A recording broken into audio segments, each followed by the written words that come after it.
Yo, salut, je ne suis ni ton pasteur, ni ton prêtre, ni ton prophète. Je suis un jeune comme toi qui vient te parler de Jésus et de sa parole. Bon les gars, aujourd'hui on va entamer un nouveau sujet encore.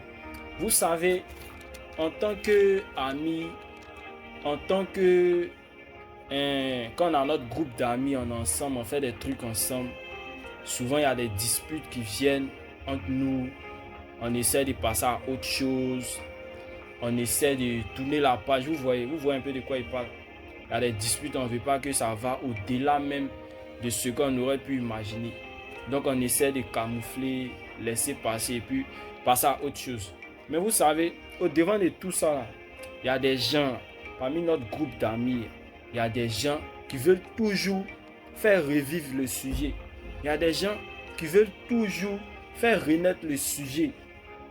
Il y a des gens qui ne veulent pas passer à autre chose. Ils vont toujours rappeler à cette personne, à ce dernier qui a fauté, ou bien à quelqu'un qui a fait un truc bizarre. Ils vont toujours faire revenir le sujet, tout ça pour créer les disputes. Bon, la plupart des temps, c'est fréquent chez les filles, chez les femmes, chez les meufs. La plupart des filles, vous n'aimez pas passer à autre chose. En tout cas, nous les garçons là, sur un grand nombre de garçons, le pourcentage est très élevé. Au niveau des garçons, quand un garçon décide de passer à autre chose, c'est fini, tourne la page. Mais les filles là, en tout cas que Dieu vous touche davantage.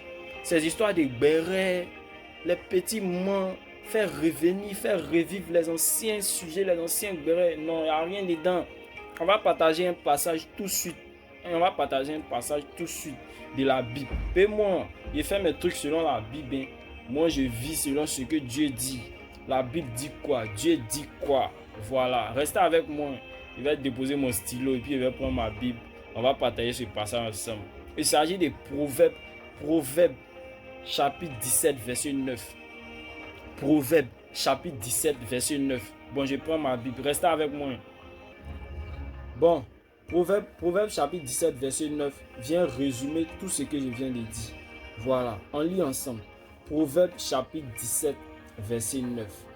Celui qui couvre une faute cherche l'amour. Oui, celui qui couvre une faute cherche l'amour. Et celui qui la rappelle dans ses discours divise les amis. Et c'est clair. Celui qui couvre une faute cherche l'amour. Et celui qui la rappelle dans ses discours divise les amis. Je dépose ma Bible d'abord et puis je prends mon micro. Voilà. Celui qui couvre une faute cherche l'amour. Celui qui la rappelle dans les disputes divise les amis. Ils sont pleins à faire ça. Ils sont pleins. Que ce soit au niveau des mecs ou bien des meufs. Les gens sont pleins à rappeler des anciens discours, des anciens sujets. Ils veulent faire renaître vivre des vieux discours. C'est pas bon. La Bible dit c'est pas bon. Vivant en harmonie, cultivant l'amour. Et pour un exemple tout court. Une soeur ou bien un frère qui a donné sa vie à Jésus. On savait tous que ce dernier là, dans le passé là, il faisait les faux trucs.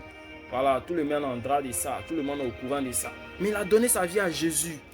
Il a donné sa vie à Jésus. Il ne s'agit pas de n'importe qui, il s'agit de donner sa vie à Jésus. La Bible dit, il n'y a aucune condamnation pour ceux qui sont en Jésus-Christ. Voilà, maintenant toi, t'es qui? T'es qui? T'es qui pour condamner telle personne? T'es qui pour rappeler telle chose à telle personne? T'es qui, mon ami? T'es qui, ma soeur? T'es qui? La Bible dit qu'il n'y a aucune condamnation pour ceux qui sont en Jésus-Christ. La personne qui vient en Jésus est une nouvelle créature. Toutes choses anciennes sont passées. Maintenant, toi, tu es qui pour venir? Tu es qui pour venir rappeler sa vie? Tu es qui pour venir lui dire, il a fait telle chose dans le passé, telle chose dans le passé, telle chose dans le passé. Ah, vous aussi. C'était mon message, les gars. C'était mon message. Soyez bénis, partagez, on doit sauver des vies. Rappelez-vous que Jésus revient bientôt. Ne soyez pas ignorants. Ne soyez pas ignorants, ne soyez pas ignorants. Jésus revient bientôt. Donnez votre vie à Jésus. Une chose est sûre, tu es jeune, tu es en Jésus, c'est la meilleure chose. C'est la meilleure décision que tu puisses prendre, chers camarades. Donne ta vie à Jésus. Retenez une chose, grow up avec Jésus, c'est mieux. Et vous savez, un jour, ce stylo que je tiens en main, ça va devenir micro. Je sais pourquoi il dit ça. On est ensemble, partagez, on doit sauver des vies. Soyez bénis les gars.